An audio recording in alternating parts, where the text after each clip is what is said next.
akhir-akhir ini marak tentang adanya pinjol atau pinjaman online. Bagaimana kita menyikapinya dan bagaimana menurut hukum Islam? Riba, dilaknat, ashabunar, penghuni neraka, apalagi ini pinjol, pinjaman online, ini bunga berbunga, dan kejam sekali penagihnya ini. Yang saya tahu seperti itu pinjol itu. Apa ada tuh pinjol syariah? Maka Bapak Ibu hati-hati ya, hati-hati sekali. Dijaga putra-putrinya. Karena semuanya pegang Android sekarang. Dan tawaran pinjaman online ini mudah sekali. Misalkan putra-putri kita pengen punya sesuatu, minta bapak ibunya nggak dikasih karena nggak punya. Kemudian ada tawaran pinjaman online, proses cepat, cair. Kemudian dia melakukan proses itu sehingga ditransfer, akhirnya dapat pinjaman. Setelah itu piye sing arep ngangsur? Bunga berbunga ini luar biasa. Yang pinjam anaknya yang ditagih wong tuane. Bahkan dengan kata-kata kotor, kata-kata kasar, intimidasi, caci maki dan lain sebagainya dan lain sebagainya. Atau jangan-jangan bapak ibu sendiri yang terlibat pinjol. Ini jangan mengatakan, oh pinjol insya Allah kami warga yang ngaji di MTA tidak akan utang pinjol. Belum tentu. Belum tentu. Maka karena pinjol ini jadi ya, ini mengingatkan kita sekarang marak. Maka kepada seluruh pengurus MTA dimanapun berada, juru-juru dakwahnya, keluarga besar MTA dimanapun berada, saling mengingatkan. Kalau ada warga MTA yang terlibat pinjol, wes rasa diurusi. Ben ngurusi karepe dhewe.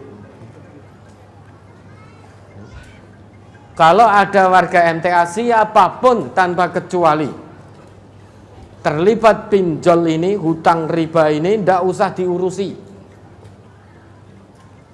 Ben mumet dhewe. Nanti kalau diurusi tuman, jenengan lunasi dijilih, engko nyilih meneh, pinjam pinjol lagi, alah nanti tinggal ketemu pengurus, habis itu dilunasi lagi. Kalau ada warga MTA yang terlibat pinjol, hentikan dari ngaji sementara waktu. Tidak dikeluarkan, tapi hentikan. Ya, bahasa kita diskors. Nanti kalau sudah lunas utang pinjolnya boleh ngaji lagi. Kenapa? Karena terornya dahsyat sekali ini. Nanti koncone ngaji juga akan ditagih itu. Karena data telepon dan kontak telepon itu sudah masuk ke pinjol-pinjol itu. Oh iki sopo, oh yang penting iki ada nomor teleponnya. Dia akan teror juga konco-koncone ngaji nanti.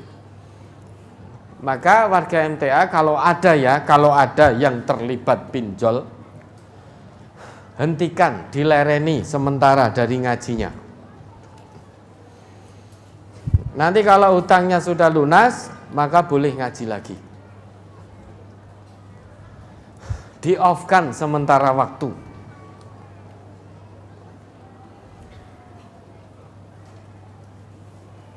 Ini hati-hati, jangan-jangan keluarga besar MTA banyak yang terlibat pinjol ini.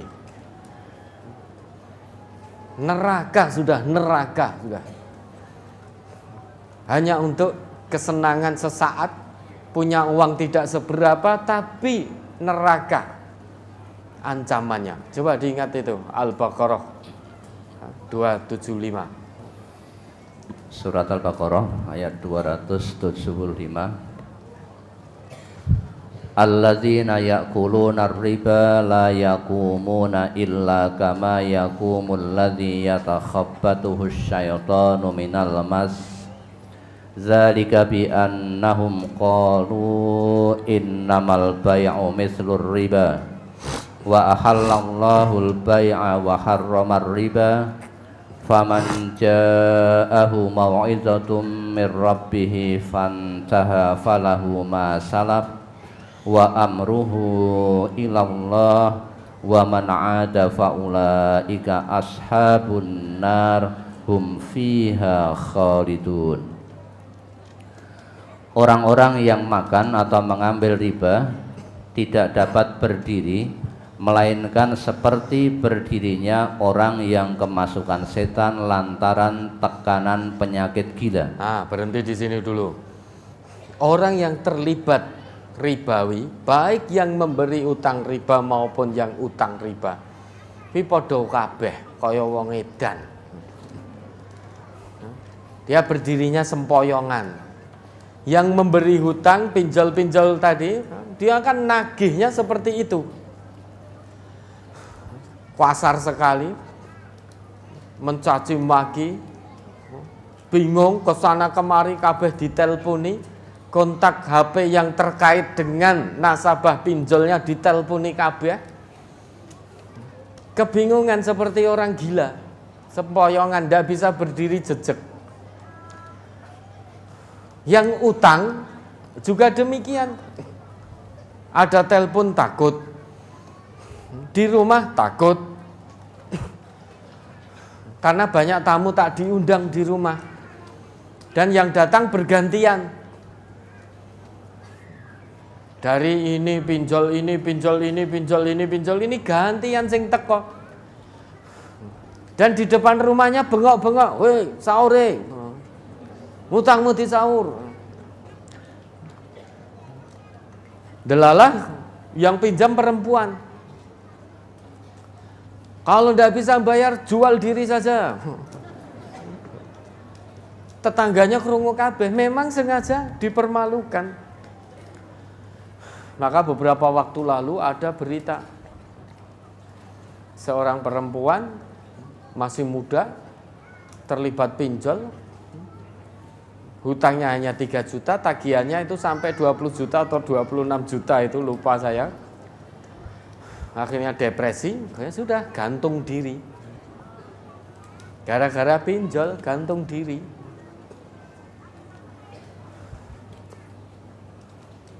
Maka yang memberi utang tidak bisa berdiri jejeg, dia seperti orang gila. Yang punya hutang juga demikian. Sehingga ingin lari dari pinjol, penagih-penagih itu wis gantung diri, selesai. Dikiranya selesai. Sampai di hadapan, di alam barzah wis dikentesi sama malaikat itu karena bunuh diri. Selamat dari penagih pinjol, tidak selamat dari siksaan yang abadi.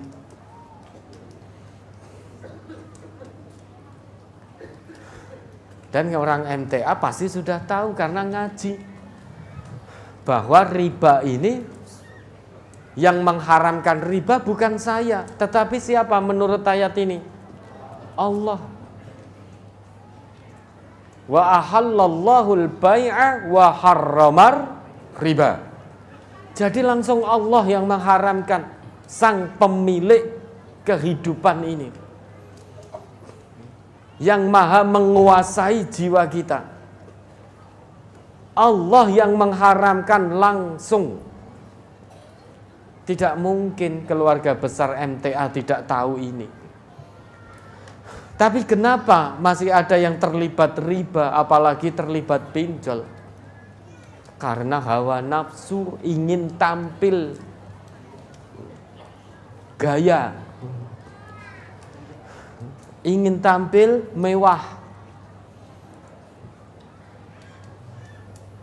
Belum diberi kemampuan oleh Allah untuk beli mobil, ingin tampil wah-wahan, dia hutang riba, hutang pinjol untuk beli mobil, untuk beli motor. Kulitnya mentereng, kulitnya gagah luarnya, hatinya remuk, nangis itu dalamnya. Kelihatannya dohirnya nyupir mobil. Hujan gak kehujanan, panas gak kepanasan. Tetapi hatinya merintih, hatinya menangis. Besok bayar pakai apa? Besok datang tukang tagih. Kelihatannya di rumah punya lemari es, pakai AC dan lain sebagainya. Hutang riba, hutang pinjol ini. Besok datang penagihnya. Bunga berbunga. Makanya tidur di bawah AC pun tetap terasa panas. Karena tidak ngerti sesok nyicile nganggo apa. Kayak bunganya besar sekali. Ini yang mengharamkan Allah. Orang ngaji berarti sudah tahu peringatan tentang keharaman riba. Kalau terus dia ngelanggar, terus melakukan praktek-praktek ribawi, waman ada faulaika ashabunar. Ayat ini ditutup oleh Allah seperti itu. Hum fiha khalidun. Barang siapa yang mengulang, yang ngeyel, terlibat praktek ribawi, entah yang ngutangi, entah yang utang, entah yang nyatat, entah yang menyaksikan, entah yang menjadi saksi. Kalau ngeyel setelah datang peringatan ayat ini, karena kepingin keuntungan ribawi, mudahnya proses ribawi, dia ngeyel, keras hatinya, tidak mau hijrah dari riba, maka kata Allah, faulaika ashabun narhum fiha khalidun. Mereka itulah penghuni-penghuni neraka, kekal di dalamnya selama-lamanya. Uangnya bisa dinikmati, tidak seberapa lama.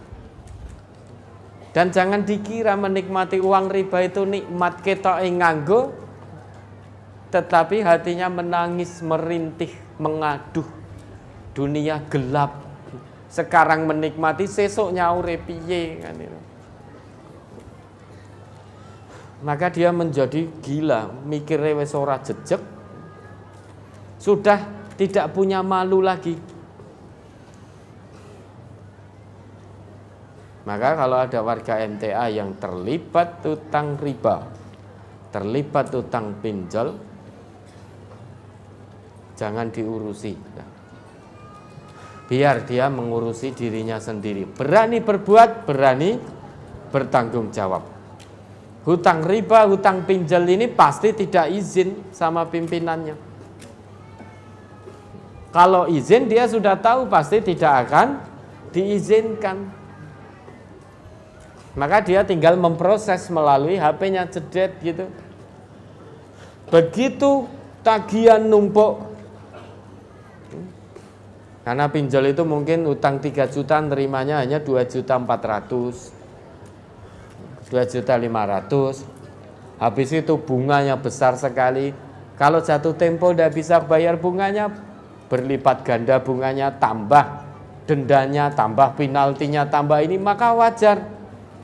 3 juta tagihannya jadi 20 juta. Utang 20 juta tagihannya jadi 70 juta. Begitu sudah pusing, dhisik utang ora ngomong, tidak izin, begitu pusing datang ke pengurus misalkan, minta untuk dilunasi. Lah kok penak men? Maka warga MTA yang terlibat hutang riba, pinjol, jangan diurusi, di-off-kan dari ngajinya. Biar fokus untuk melunasi hutangnya dulu. Hutang riba ini. Nanti kalau sudah selesai, boleh ngaji lagi. Dan Bapak Ibu diawasi putra-putrinya. Karena usia remaja, usia muda, pengen tampil gaya, biar sama dengan temannya, akhirnya tidak punya biaya, berselancar di dunia maya, kemudian menghubungi pinjol, kemudian melakukan transaksi, terproses, sehingga dihitung utang. Termasuk membeli online bisa dibayar belakangan. Ini hati-hati. Pengen pit motor, Pak Ibu ranti dit, aku pengen nok. Tik tik tik jedet. Bayar belakangan. Pit motor teko sing ditagih Bapak Ibu. Padahal Bapak Ibunya ndak merasa pesen. Ternyata yang pesan anaknya yang keranjingan itu.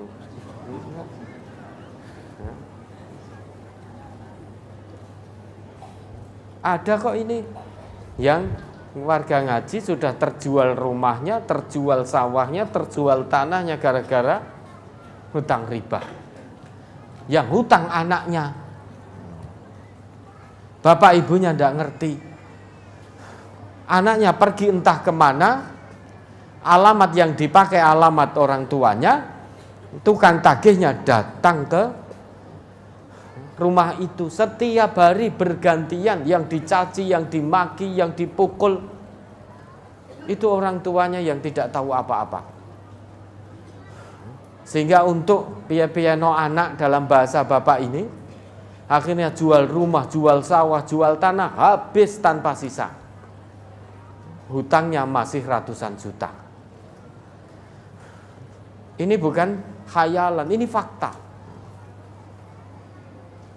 Dah kalau anak seperti itu tendang saja, nah, coret dari kakak. Wes coret dari kakak, umumkan kalau perlu. Urusan yang menyangkut anak saya bernama Fulan bin Fulan sudah bukan urusan saya. Mbah arep dipenjara, mbah arep digebuki, wes urusanmu. Kalau punya anak yang seperti itu dikandani ngeyel, nggak mau berbenah, nah, coret saja itu dari kakak. Nggak ada baiknya. Dia akan bikin susah orang tua terus, bikin menderita. Padahal nanti di hadapan Allah semuanya tanggung jawab sendiri-sendiri. Anak nggak bisa nolong bapak atau ibunya, bapak atau ibu nggak bisa nolong anaknya. Kalau anak ngeyel dikandani tidak mau, ya sudah, itu pilihan hidupnya. Jalan setan, jalan kemaksiatan, jalan riba. Maka ribanya anak jangan sampai memberikan dampak pada orang tua. Nah ini sekali lagi, ada warga MTA terlibat hutang riba atau pinjol ini, hentikan ngajinya sementara waktu. Dan jangan diurusi, ben ngurusi awake dhewe. Biar fokus untuk nyaur itu. Karena dulu ketika utang tidak izin, lah sekarang ketika bingung, kenapa minta untuk dilunasi? Ya, mudah-mudahan kita keluarga besar Majelis Tafsir Al-Quran dimanapun berada, mudah-mudahan dijaga oleh Allah dari hutang riba dan pinjol-pinjol ini.